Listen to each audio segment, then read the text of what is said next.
talk a little bit about the support you get from the church Mhm. and what more support you might Yeah, benefit from? sure.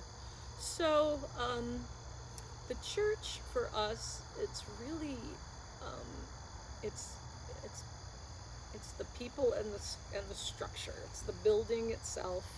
It's you know, that's why so many of our programs stopped when they did. Is when bodies aren't together. A lot of us, I work all day on a computer to come home to Mm-hmm. another Zoom meeting. Not high on my Mm-hmm. list. So so a lot of the activities have been toned down. So we rely on the church to be a physical presence for us, and to also have the people with the minds that are open to this idea that we can feed the planet and we can do it Mm-hmm. safely. Um, we've had a connection through social justice with Kiana, and Kiana Perkins, has been excellent. She shows up at our meetings, first generally to get to know us, but then to come and present ideas or ask us things, or when we've felt we needed support from her. We Let's see, what else do we need? We have our group lost Walla this year. She was a founding Right. member, Oh. and from the initial days when it was even called the locavores, so way back. She's founding all the way back, and so as a group, we decided to plant a tree in her honor. We decided that after meeting with Ricardo and her kids, and then COVID hit, and we can't get our tree planted. We can't. What do we need from the church? We could use a team that would help steer us to the right place to plant a tree that will thrive and do well, and we don't have that. Mm. And we've been advised that because there's a group coming in of youth who are looking at the sustainability issues around the church, that part of their work is about our land and our land use. And if we could just wait a little longer, we could get better direction on what would be a good place to plant our tree. So that project's on hold, and for me that's okay. But for a couple of our members who are still really hurting over the loss of Koala, it's a sore spot. It's like I would say it's the only thing we have to complain about with the church right now would be, can't we get that tree in the ground? But with nobody on site to help Right. water it and make sure it's safe. I mean, it just, to me, it makes sense. In a typical year, non-COVID, I would say our relationship with um, the groups within the congregation, we co-group with other programs. Almost every year we have done something. Last year we did a whole thing about food in the prison systems, gardens in prisons, and we worked with again, my after-work brain, the group, not the prison book system, but the one about serving your time and being, whatever that's called. Right. Anyway, we put on a panel discussion with them, and like I said, almost every year we find some group to partner with over the subject of food in the way I described it and how it matches with the work that they're doing. And so that's been pretty cool. And that comes about because that's something that you guys decide you want to do. Yes, we feel it's really important to us. We like these bridging activities.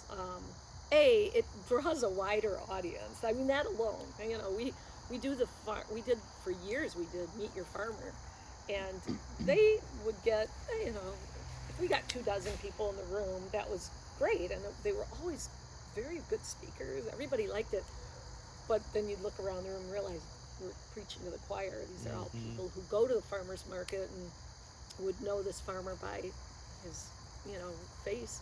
Didn't you bring some to the social hall? Yeah. We could have them at our table after, and they could, talk to us about what they do.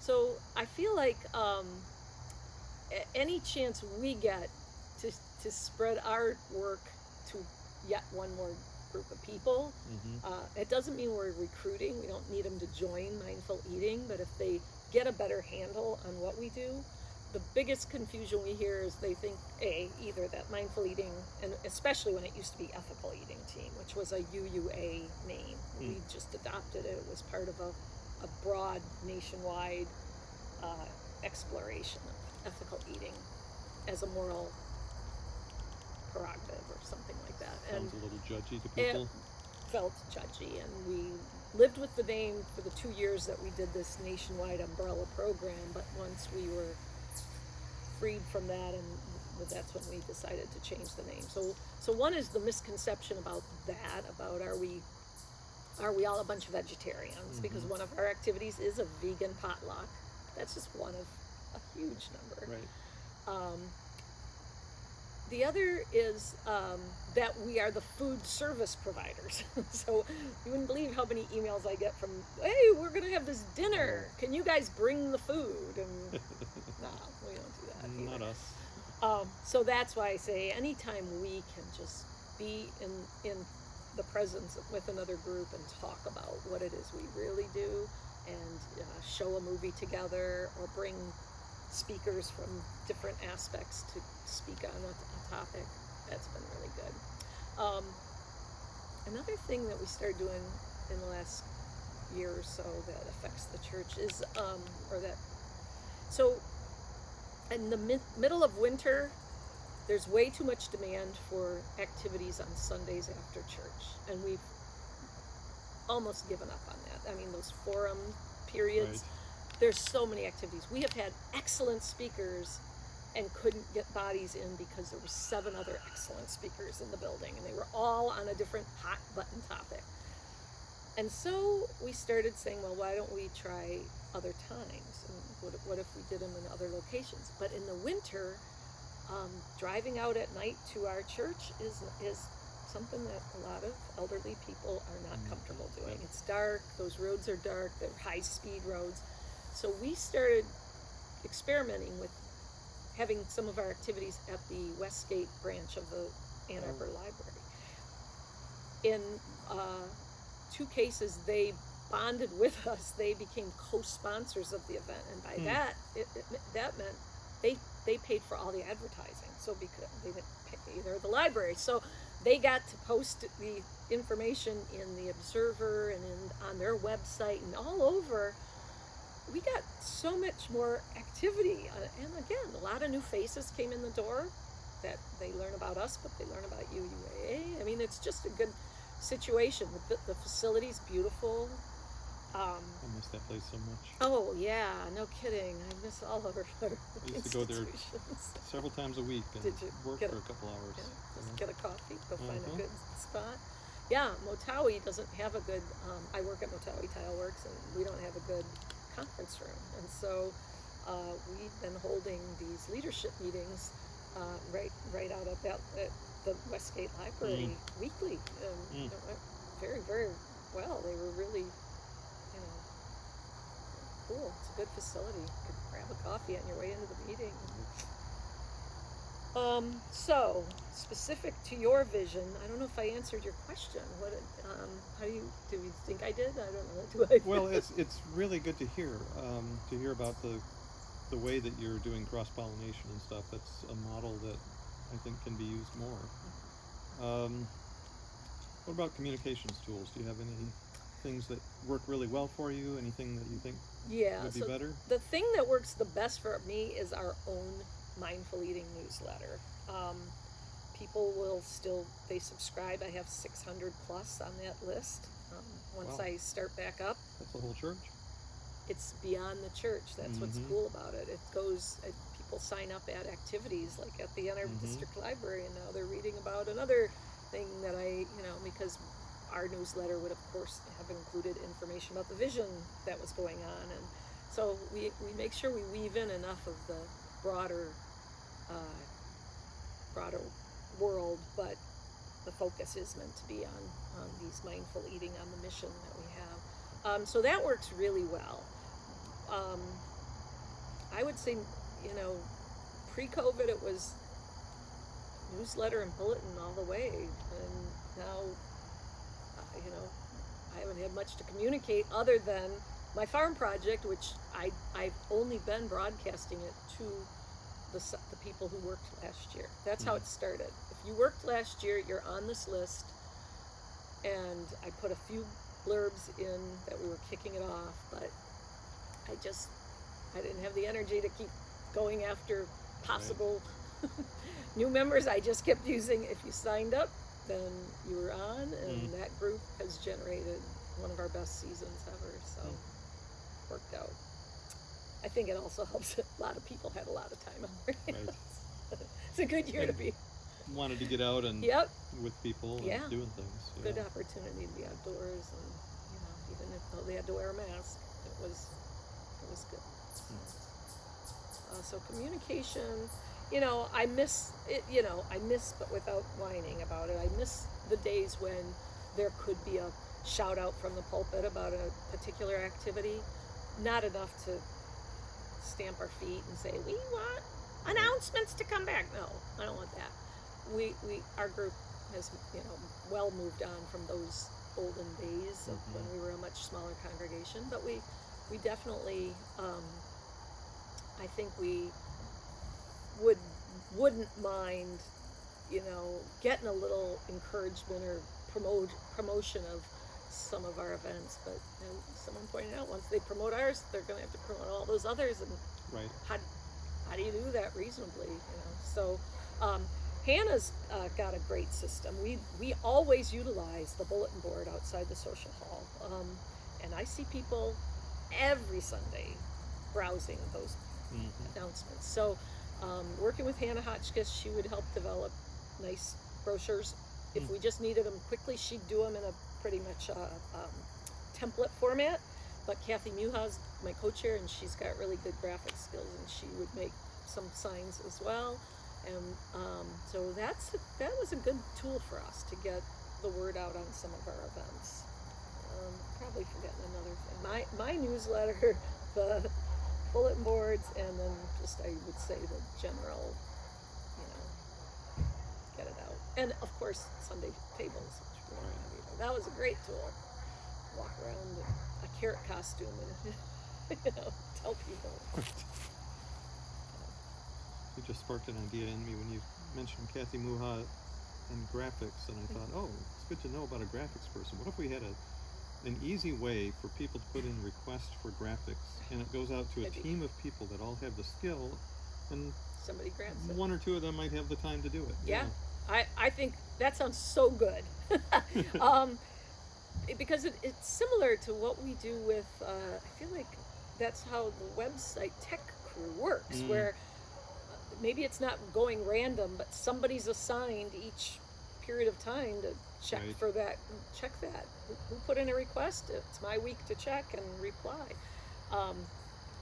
The Tech Crew has been awesome about Sandy Simon gets our stuff up. I can't believe I didn't start with this one. Okay, so our website,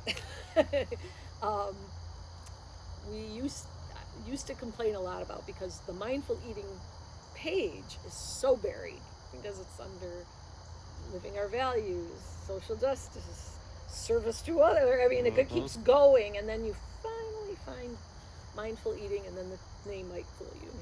But Sandy Simon has, especially in the peak months of COVID, was looking for activities and events and information, and so I was sending her updates on the farm, and she's always been great about getting it posted, putting the word out. She's a gem.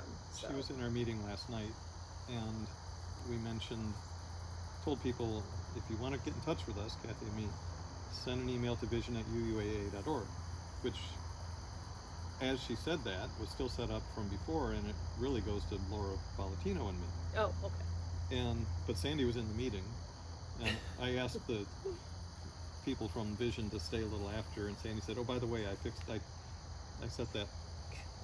That's exactly how quickly she is, actually. Yeah, she did a similar change when we lost Squala. I immediately started seeing how emails were going, that she was included in this group email list, and then we were getting these auto responses, and it was like, we can't have that. And So like the morning she passed, I sent a note to Sandy and said, if you wouldn't mind, if you could, within minutes. She Yeah. said, well, that's the kind of thing that. Yeah. All right. Well, thank you, Carrie.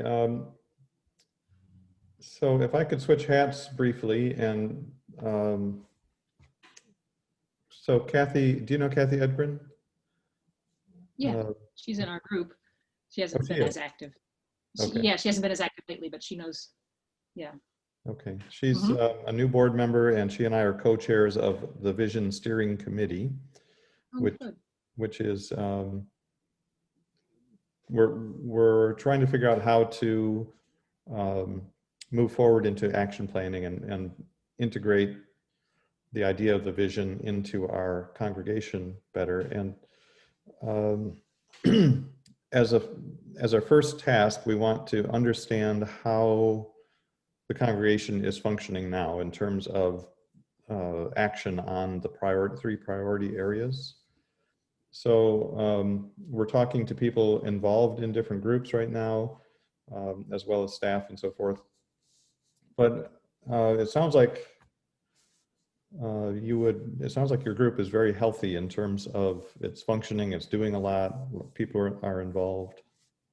Would you agree with that? Yeah, and it's weird. Yeah, a good half are not responding necessarily, but I think that's true in a lot of church groups or groups, right? That there's your active group and people on pause, and so I think we're doing pretty well percentage-wise. I think that's, yeah, percentage-wise, I think that's normal.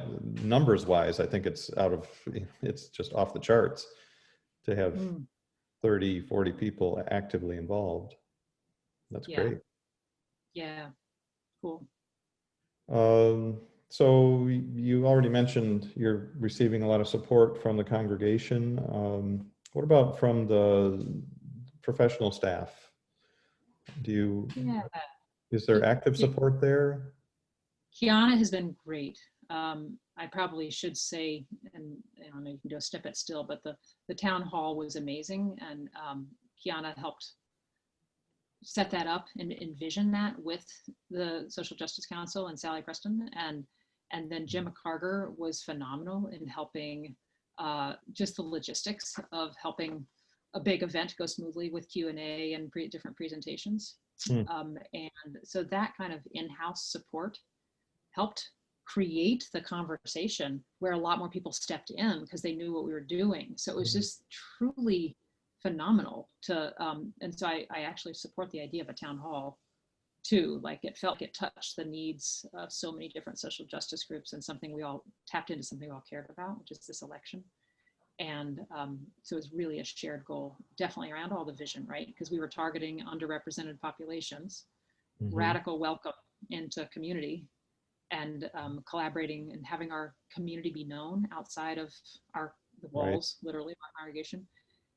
And sustainability, to me, it's just inseparable. It's not that it's a proactive topic of this group. And there was another big collaboration which grew out of ICPJ. We hosted sort of a version of a town hall with ICPJ 2 weeks before the one we held at UUAA. And it was to show this movie called Suppressed, the Fight to Vote, all about voter suppression. So we just built more collaborations with groups in IPSI. So Kiana was really the visionary with Sally to get the town hall going when we've needed it. I feel like Callie did something, or Cassie did something recently important for us I can't remember. It was just sort of a procedural thing that was necessary, but she was great. Glenn Thomas, when we pitched the message, I don't know if you remember or you saw it, the 3-minute message that I gave, which was basically, please join us if you want to wake up the day after the election and just feel like you've done the most you could. We're doing a lot. Come to these 2 events, and so Glenn Thomas was really supportive around that. And I think Reverend Manish has been really open, encouraging, eagerly, I feel, his support actively, even though I know I don't connect with him directly. I have about it before, and he's very, very, it feels good. He's totally on board. Is there any youth involvement in your group? Or We tried pretty hard, and it was a little discouraging. Shannon Kahn stepped forward right away. And then I recruited Ethan Gibrandel, who is down the street, good friend, but no longer active in YRUU, but he, I think, felt the UU calling and identity. And they came forward to a number of things, including helping speak at the town hall and the suppressed movie night, which is really cool. Was hoping for more response. Ethan and my son Elijah, I don't know if you know, and I and two others came to the last youth Sunday, or second to last, and spoke about the possibility of them all knowing about, first of all, registering to vote at 17 and a half, but becoming poll workers if you're 16 or older. And Shannon was the only one who jumped on it, and I've reached out to Mark Van Kempen 3 or 4 times, and I know he's probably really busy and does a lot of things, and I totally get that. But he was really great the first time in inviting us to come in, and then I just haven't heard from him on saying, hey, you want to be an ambassador to get this message out? And I'm not judging, but I do think that, I think what I want to say is there could be more that's done. I don't want to pin it on any person. Right. And I think that's what I definitely would leave it with. Kiana, I think, had some more ideas about that were good. And we just stepped back because there was only, all irons were in the fire in these 2 other ways, and we didn't do a lot more. Joni had the idea of trying to make it a paid position of somebody to run around and do some of these deliveries for us. And nobody really stepped forward when we put it in the bulletin, and that's okay. We've had a lot of volunteers do it. And Shannon and Ethan were great, but they're not actively following up, and I don't put that on them either. Maybe it's the way we're doing, or maybe we're just a lot of old people, and they're doing it with their friends. So great. Any other thoughts about what it's like to do this work in the church, or what the church could do to enhance communication, cross collaboration, or anything along those lines? It's good thinking. So the things that really make me marvel and appreciate are that we have such a common value system that even though there's differences individually, personality wise, potentially, and there's obviously different sort of groups you identify with, it feels so clear that our community is committed to the same values, that just put forth this invitation, and it's a bigger circle than when you do it just among your friends or your neighborhood or something. There's just a phenomenal feeling of support and energy behind that, and it's momentum or current to step into. And even if people who were involved 2 years ago with Promote the Vote aren't actively doing this now, you know they care so much, and something else is pulling them. So that I have to just say, it's nothing to do. It's just the value structure of people who've chosen to be in this community, and probably to be UUs in general. I think it's just something to celebrate and not take for granted. And this time, people are so split, and I marvel at it. And even though I haven't come to church much, just because the way the family's time is working out on Sundays, I feel it, and I feel a sense of belonging, and I think that's really an important thing, that one can be involved in the congregation deeply and have seasons where you show up in different kinds of ways, and that the commitment to the values are what holds us together. The other 2 things that are amazing to me about that is that when we started the group, Eden Winter and I just stepped forward to Carolyn Madden and Connie, and they were the chairs of Social Justice Council at the time, and it was like that to get it going. And I'm like, that's a pretty cool structure, because bureaucracies don't always move that way. Now, there were some hiccups this year with some transition in leadership, not in the Social Justice Council, but in other, that was confusing around what paperwork we had done or hadn't done. And I think that is part of bureaucracy. That's going to happen, and whatever. But then this UU the Vote inspiration say, recognize how many resources you have. We're generally a pretty fortunate bunch. Share it. And I just realized that, like with our Zoom platform that can host, more than 100. Meant we could spread these invitations far and wide. Jim McCarger is a treasure, and Larry works. And I think just that investment and commitment in resources and values, it's phenomenal. The challenge, how did you word the question, or like what could we do to live into our vision? How did you say that? Are there challenges? Just any ideas you have about increasing our ability to embrace the whole community and involve the whole community? I think, and communication, you said. Right. People are so flooded, right? So it really does happen through, I believe, targeted requests and, personal relationship, that when somebody can feel useful doing one thing, then they can get in the door.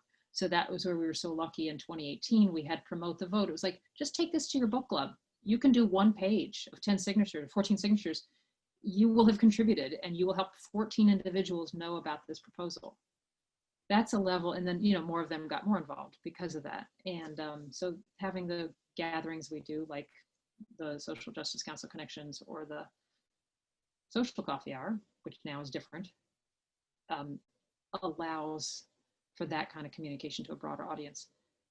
How we do it now, I mean, we've been lucky, I think, because in March I sent a desperate email, even April, like, people, I can't do this. I sort of sillily, we hadn't built an infrastructure of shared leadership. And now we have Marianne and Joni and me, like, equally, like, totally, deeply, intensely invested and involved. And then these other, 10 who are like really, really involved, and, 10 or 20 others who are, but April, even as of April, we didn't have that. We had it around each event. So I guess what I'm problem solving and thinking out loud is, it seems to come around initiatives. Like, I'm thinking of the sanctuary congregation.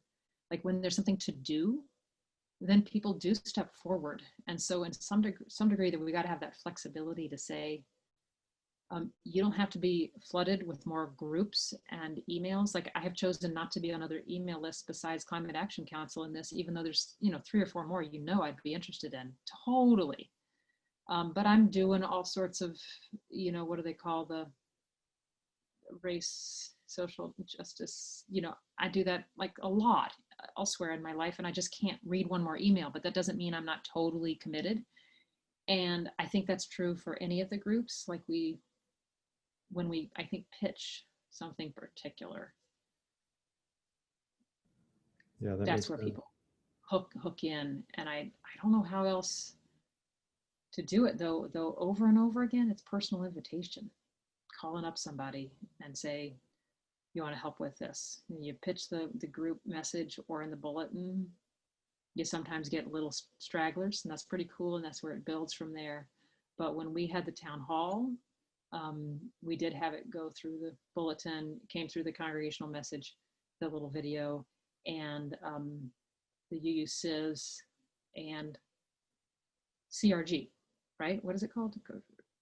Challenging Racism Group? Yeah, that's CRG and Climate Action Committee. So that involved waves of listen, show up for this.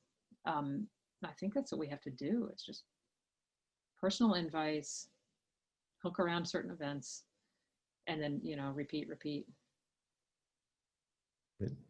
But the challenge, I know this, is not to overtap the people who are already deeply committed. Right. And overstretched.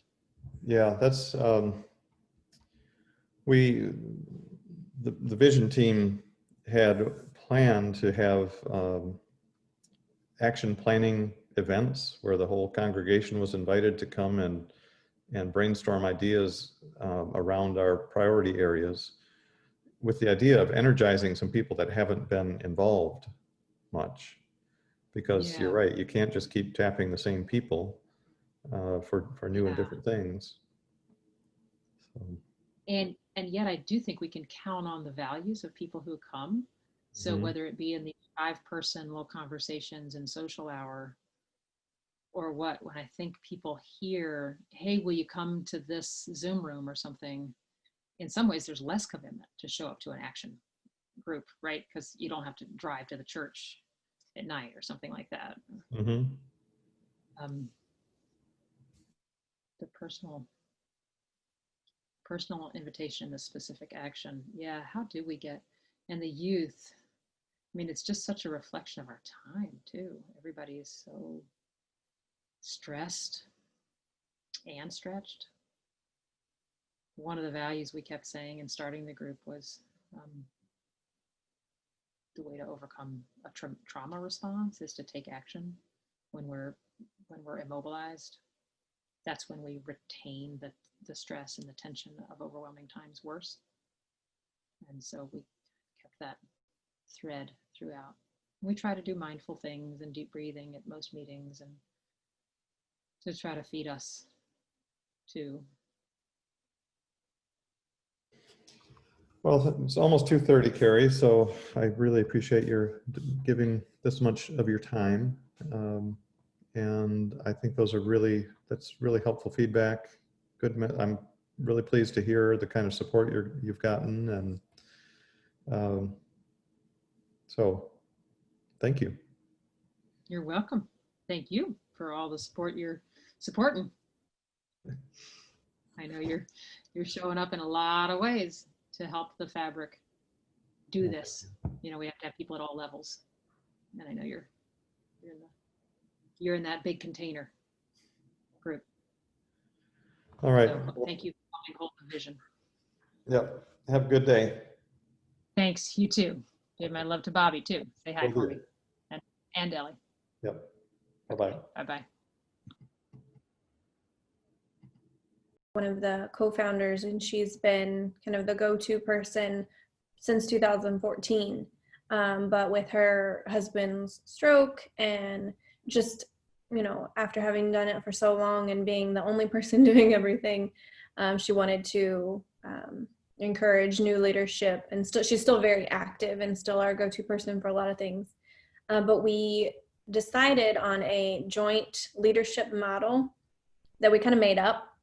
So we're still working through that, what that means for us, who does what. That's kind of where this manual and Dropbox and all of that came from. The way I phrase it is, if the like extraterrestrials take me away, then who's going to have the information that I have? So just all of us kind of keeping that in mind. So we're still working on those things, and I wouldn't say that it's, you know, going super smoothly necessarily, but we're all, you know, in community together and really enjoying each other's company. We're just trying to work that out. That's a really valuable thing that you're doing for the group, and something that would be great if there was a way to share the information about what you did to strengthen that structure, because that's a problem that I've already heard. I'm only just getting started in these conversations, but I've heard about, you know, the challenge of transferring leadership. People come and go for various reasons, and so that's why we have co-chairs for the group that we're doing. Is we had that model in the vision project, and it's very helpful to have multiple people leading the way for a number of reasons. So if there's a way that you can document the processes that you're coming up with, that'd be something we'd be very interested in learning more about. Yeah, I'm sure we could give the board access to our Dropbox where a lot of our information is available. The manual really explains everything, from our mission to how we're organized to how we communicate with each other.